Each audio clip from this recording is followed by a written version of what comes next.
গোলামের হোটেল এনায়েতপুর বেড়িবাঁধ সিরাজগঞ্জের একটি বিখ্যাত খাবার হোটেল, যেখানে প্রতিদিন দূর দূরান্ত থেকে শত শত মানুষ খাবার খেতে আসেন। এখানে আসলেই চোখে পড়বে তাদের বিশাল রান্নার কর্মযজ্ঞ, যেখানে রান্না হচ্ছে প্রতিদিন শত শত মানুষের খাবার। এখানে মূলত মানুষ খেতে আসে যমুনা নদীতে জেলের জালে ধরা পড়া মাছগুলো, যেগুলো স্পেশালি গোলামের হোটেলে রান্না করা হয়। তার সাথে সাথে গরুর মাংস, দেশি মোরগ সহ বিভিন্ন আইটেমের তরকারি পাওয়া যায় এখানে।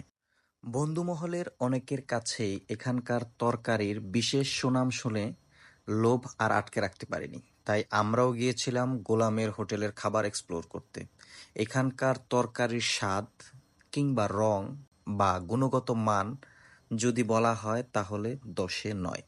আমার কাছে এখানকার তরকারিগুলো দেখতে যেমন চমৎকার লেগেছে, ঠিক স্বাদেও ছিল অনন্য। আর হয়তো সেজন্যই প্রতিদিন শত শত মানুষ খেতে আসেন এই গোলামের হোটেলে।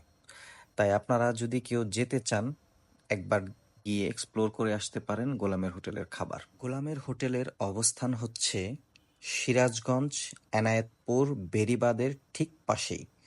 তারপরও বোঝার সুবিধার্থে আমি মনে করি আপনারা গুগল ম্যাপের দ্বারস্থ হতে পারেন। যাই হোক, অনেক কথা বলে ফেলেছি। আমাদের খাবার অলমোস্ট আমাদেরকে সার্ভ করা হয়েছে, এখন আমরা খেতে শুরু করব। তো আজকের মতো ভিডিওটি এখানেই শেষ করতে চাচ্ছি। নেক্সট দেখা হবে নতুন কোনো ভিডিওতে, নতুন কোনো জায়গায়।